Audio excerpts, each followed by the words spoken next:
Snow had not come yet, but the first hard freeze of the season was already settling over the Madison Valley, turning the grass outside Ennis silver in the last light. Wes Tanner had been gone 12 years, and he turned up the gravel drive he had not seen since he was 23. Behind the house, in the failing light, two men he had never met were standing over a hole in the backyard with a shovel. There was a tarp on the ground beside the hole, and a shape inside it, and the shape was a dog.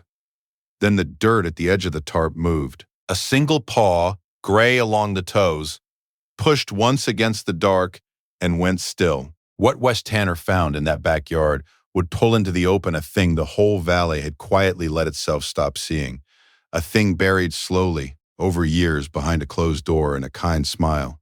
Stay with me through this one, and if no one has told you about this channel yet, subscribe, because this is exactly the kind of story we tell here. To understand why a grown man stood frozen at the top of a driveway, you have to understand what that driveway meant to him.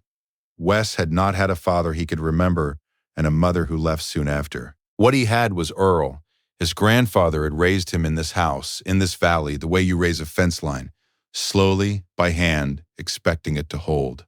Earl Tanner had carried the rural mail route out of Ennis for 41 years, the same loop of dirt roads and ranch gates, and he knew every family on it by the dogs that ran out to meet his truck. He was known for two things. He hand-lettered the numbers on half the mailboxes in the county, careful black digits that people kept long after the paint faded. And he kept an apple orchard behind the house that he had planted one tree at a time, until the far row ran all the way to the creek.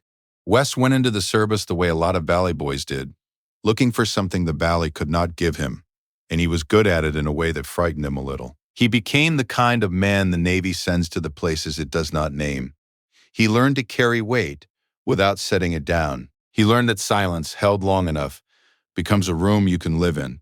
And when he finally came home for good, he found he could not make himself drive the last 40 miles. So for years, he did not. He took the next deployment and the one after that, and he told himself Earl was fine, because Earl had always been fine. He learned to live out of a single bag and to sleep 4 hours and to keep moving, because moving was a kind of answer to a question he did not want to sit still with. He sent money home, and never a letter. The Valley became a thing he meant to get to, the way a man means to fix the gate, until 12 years had gone by, and the meaning to had quietly become a wound of its own. There had been a dog, not Wes's dog at first. The dog belonged to Marcus Renner. Rennie, the men called him.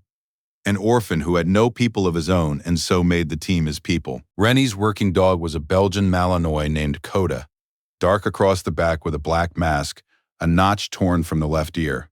When Rennie was killed overseas, 12 years ago this autumn, Wes had knelt next to a dog that would not leave a man who was already gone, and he had made a promise into that dog's notched ear. He would take him somewhere green. He had brought Coda to the only green place he trusted, set him down in Earl's kitchen, and left again before he could feel anything about it.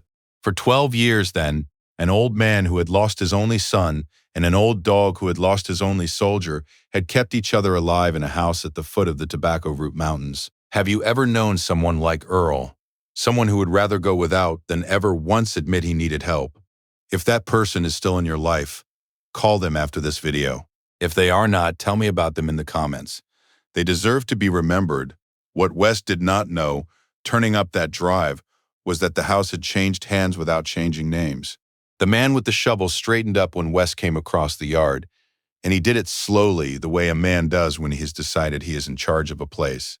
His name was Garrett Voss. He had come to the Valley 2 years before, answering a notice no one quite remembered posting, presenting himself as a live-in caretaker, and then, gradually, as something more, a manager or holder of papers, a signer of things. He told himself a story he half believed. The place had been going to ruin and no family ever came, not once, in 2 years. And a man with his own debts and his own daughter back in Billings had every right to be paid for keeping an old man alive. He believed it the way people believe the things that let them sleep. "You're trespassing," Voss said. The second man, younger, kept his eyes down and his hands on the shovel. Wes did not answer him. He was looking at the tarp. He crossed the last of the distance and went down on one knee in the cold dirt, and he put his hand flat against the gray ribs, and under his palm, faint and far apart, he felt it. The dirt was still moving. He did not shout.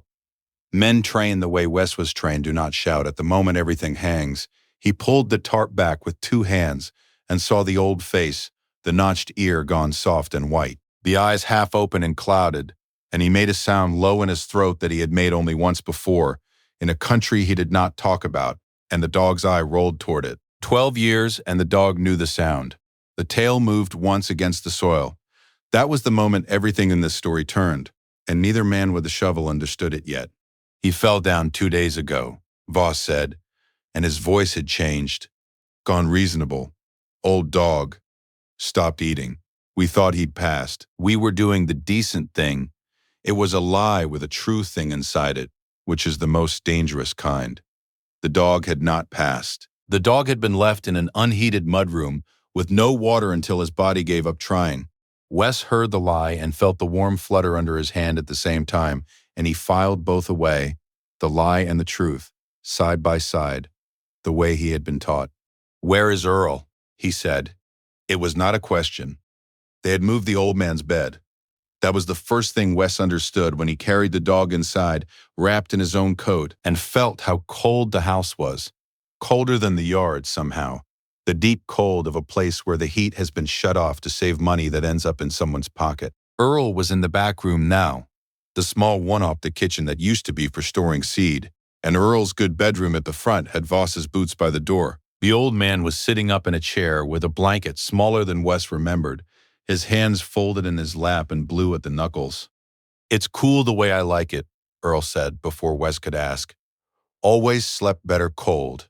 He said it quickly, the way a man recites a thing he has been given to say. On the windowsill behind him was a shape Wes knew, a phone, the cord cut, set just out of reach, the way you keep a thing from a man so he can see it and not use it. Earl's eyes went to it once and came back. He reached his hand toward it without thinking, then remembered, and put the hand back in his lap. Wes saw all of it. He set the dog down by the chair, and the dog, with the last of what he had, dragged himself the last foot and laid his head across the old man's feet, and Earl Tanner put one blue hand down into the dark fur and began, silently, to come apart. What Wes said next, he said quietly, "Who is he, Earl?" And the answer his grandfather gave him would change everything Wes thought he understood about why he had stayed away. It came out slowly over the next hour, in the kitchen in the wandering way Earl had always talked, naming people by the years they were lost instead of by dates. After Wes's father died, the valley had gotten quiet around Earl the way it does around grief. The visits thinned. The root was long retired. He told Wes how, in the early years, he and the dog had built a life out of small fixed things, broth in the morning, the orchard at noon, the radio after dark, and how he had set 2 cups on the counter every morning out of a habit he could not break, one for himself and one for a son who had been gone a long time. He talked about Coda the way you talk about a person, about the night the dog first came into the kitchen with that notched ear and refused to eat for a week, and how the 2 of them had taught each other, slowly, that it was allowed to want to live again, and then a friendly man had appeared who was good with paperwork and good with a furnace and good above all at being the only one who came. He took over the bills to make it simpler. He took over the accounts. He had Earl sign a thing about the property so the county wouldn't take it. And another thing after that. The orchard's far rows had been cut and sold for firewood without Earl's leave. The good truck was gone, and the old man, proud as a fence post, had told no one, because telling someone meant admitting that the house his grandson grew up in was slipping out from under him, and there was nothing his own hands could do. He said the last part looking at the table, not at Wes, because a man who has lettered half the mailboxes in the county does not easily say out loud that he could not hold on to his own. Wes warmed broth and fed it to the dog from a spoon through the night, kneeling on the cold mudroom floor with the old body wrapped in his coat, talking to him low, the way he had not let himself talk to anything in years. By morning, Coda lifted his head on his own. It is a slow thing, a body deciding to live, and the old dog did it the way old soldiers do, one stubborn inch at a time. By the second day, he could stand. By the third, he followed Wes from room to room, unsteady, gray-faced, but on his feet, and when Earl wept, the dog leaned the whole weight of his body against the man's legs and stayed there, not asking, just present the way the best of them are, On the third day, the dog also did something else. He went to a door at the back of the mudroom that had been padlocked, and he sat down in front of it, and he would not be moved. Wes broke the lock. Inside, on a shelf, was a footlocker with a stenciled name that was not Earl's and not Wes's. It was Rennie's. Inside it, folded into a triangle and gone soft at the creases from being held, was a flag, and under the flag was a dog's worn collar, with a tag that said Coda and a stack of letters Wes had written and never knew Earl had kept. Earl had carried all of it for 12 years, the boy he lost and the boys his grandson lost, all of it the same grief to him. And Voss had found the locker and priced it and meant to sell the flag to a military dealer in Bozeman, who paid cash and asked nothing. That was the thing the dog had been guarding. That was the deeper thing buried in that house, under all the rest. If you had walked into that mudroom and seen what Wes saw, the cut phone cord, the cold house, the flag with a price on it, would you have done what Wes did next? Be honest with yourself. Type yes or no below. I read every one, because Wes did not call a lawyer first. There was no time for the slow way, and he knew it the moment he found the paper Voss had left on the kitchen table, like a man who had stopped hiding things. A county van was coming Thursday, 2 days out, to move Earl to a managed facility 3 hours away, and the deed transfer closed Friday. And once both happened, there would be no house and no leverage and no old man left in the valley to make a sound. Wes had also seen the truck. A dark crew cab had come up the road twice in 2 days and slowed at the gate without turning in, and the second time he had watched it from the orchard. And he understood that the buyer's people were already counting the place as theirs. So Wes did the one thing the slow way would never allow. He drove into Ennis, and he found Ray Tovar, who had been 2 grades behind him in school and was a sheriff's deputy now, and he laid it out flat. And Ray made a call to the county and got the Thursday van pushed and the Friday closing flagged for review.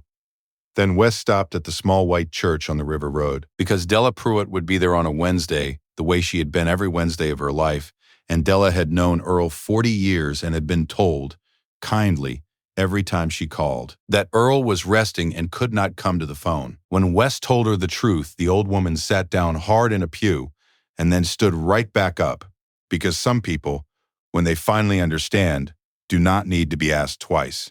By the time Voss came back to the house Thursday morning, there were already 3 vehicles in the yard, and that was not what he had planned for at all. He came in through the kitchen with the posture of a man who still believed the room was his, and he spoke past Wes to Earl, the way he always had, as if the grandson and the dog were only furniture to be moved. We talked about this, Earl.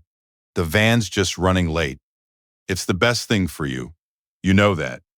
His voice was warm and practiced, and entirely sure of itself. The dog rose from the floor by Earl's chair. Coda was old and unsteady, and he should not have been able to do it, but he came up onto all 4 feet and put himself between the chair and the man. And from somewhere deep in him came a low growl that did not stop, a single unbroken note. Not a bark. Barking is alarm. This was a decision already made. Waiting for a reason. Voss took 1 step forward. The dog took 1 step first. Voss stopped. Della was standing by the window. Ray Tovar was in the doorway with his hat in his hands. And into that stillness, Earl Tanner spoke. Not loudly, not as a performance, just 1 sentence that slipped out of a man who had carried it alone too long. He made me watch them bury him. No one moved. Even the dog did not move. Then Wes spoke for the first time since Voss had come through the door, and his voice was low and level, the voice of a man who has stood in rooms where losing control of his voice cost lives. He did not accuse. He described. He named the date the heat was shut off and the account it was paid from. He named the firewood buyer and the military dealer in Bozeman. He set the cut phone cord and the locked mudroom and the dog left in the cold side by side, in order the way you lay out evidence for men who already know they have lost. He did not raise his voice once. He told Voss what was going to happen next, and he let the room hear it. Voss's hand, which had been resting easy on the back of a chair, went still. His eyes moved once toward the door. That was all it took. That small movement was the moment he understood it was over. He started to say the thing he told himself at night, that no one else ever came, that he had kept the old man alive, and for the length of 1 breath it even sounded like a reason. Then he looked at Della, who had known Earl 40 years, and at the deputy and at the flag on the table that he had priced, and the reason died in his mouth. The dog watched him the whole time. The dog did not relax until the door had closed behind him. What came out afterward connected the last thread, the far rows of the orchard, the ones Voss had cut, where the rows Earl had planted the spring West shipped out. One tree, the old man finally admitted, for every man on Wes's team, and one apple tree at the very end of the row, the smallest one, for the orphan boy whose dog had come to live in his kitchen. Earl had never said a word about it in 12 years. He had simply gone out every morning and set water at the roots, and kept a dog alive and waited for a grandson who he was no longer sure was coming. Wes understood, standing in that kitchen, that he had not come home to rescue anyone. He had come home to keep a promise he had made into a notched ear in a country he did not talk about, and he had very nearly come home too late to keep it. What happened over the next few weeks moved through the valley the slow way that true things move, in diners and parking lots and phone calls made late at night. The deed transfer was voided and the property went back to Earl's name. The accounts were untangled by a county that moved faster once a deputy and a church full of neighbors were watching. Garrett Voss left the valley ahead of charges that followed him anyway. And on the first warm Saturday after the snow, Della Pruitt's church drove out to the house and replanted the cut rows of the orchard, every family bringing a tree, until the far row ran all the way to the creek again, the way it had. There are moments that feel less like coincidence than like arrangement, and a man does not have to know the word for it to feel it in his chest. Wes did not leave again. The thing he carried, the weight he had taught himself never to set down, he did not so much put down as find a place to lean it. He spent that first month doing ordinary things he had forgotten the shape of, splitting wood, fixing the gate he had meant to fix for 12 years, sitting on the porch in the evening with nothing he had to do next. The old dog learned the new orchard slowly and claimed a square of sun on the porch as his own. And on most mornings now there are 3 at the table that used to set one place: an old man, a younger one, and a gray dog asleep with his notched ear against a boot. Earl set out 2 cups again, the way he always had, except now there was someone to fill the second one. What Wes Tanner did that autumn was not extraordinary in the way we usually mean the word. He had the same hands and the same 12 years anyone has. He simply did not let himself drive past the place that had raised him one more time. And when the dirt was moving, he got down on his knees in it. This story is for every person living quietly through something no one has thought to ask about, and for anyone who has chosen, even once, not to look away.